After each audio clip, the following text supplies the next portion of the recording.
Баршаларыңызға қайырлы күн. Бүгін сіздермен өте керемет салат дайындайтын боламыз. Қонақтарға жасасаңыздар да болады. Өте оңай. Сіздер де міндетті түрде жасап көріңіздер. Ендеше видеоны соңына дейін көруді ұмытпаңыздар. Бізге колбаса қажет. Колбасамызды осылай жұқалап турап, содан соң майдалап, ұзыншылап турап алатын боламыз. Егер сіздер колбаса жемейтін болсаңыздар, ет қолдануға болады. Енді бізге тұздалған қияр қажет. Қиярымызды ортасынан бөліп, бұны да ұзыншалап турап алатын боламыз. Қиярды өз қалауларыңыз бойынша қоса берсеңіздер болады.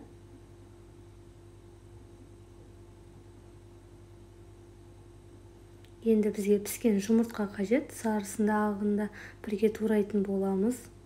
Ұзыншалап турап аламыз. Барлығын бірдей формада турасақ, өте әдемі болып шығады. Және де бізге піскен қызылша қажет. Қызылшамызды дәл солай майдалап турап алатын боламыз.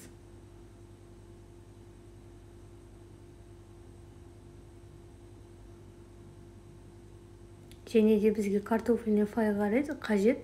Дүкеннен алсаңыздар болады, немесе өздеріңіз теркадан өткізіп майға жақсылап қуырып алсаңыздар. Және де бізге банкада горох қажет. Барлығын осылай турап, дайындап алдық. Осымен біздің салатымыз дайын. Барлығын бір ыдысқа салып алдық. Картофельный файдың жартысын алып қаласыздар. Және де тұз азырақ салып, майонез салатын боламыз дәміне қарай. Енді барлығын жақсылап араластырып алатын боламыз. Тұз көп салудың қажеті жоқ. Шым-шым салсаңыздар жеткілікті.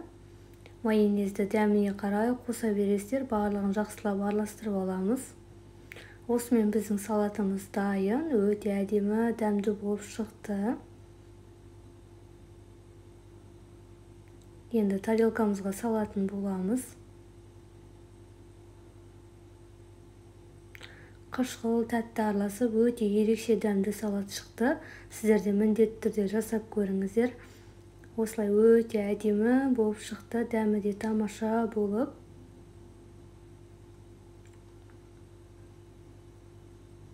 Енді бетіне картофельный пайда сеуіп шығатын боламыз.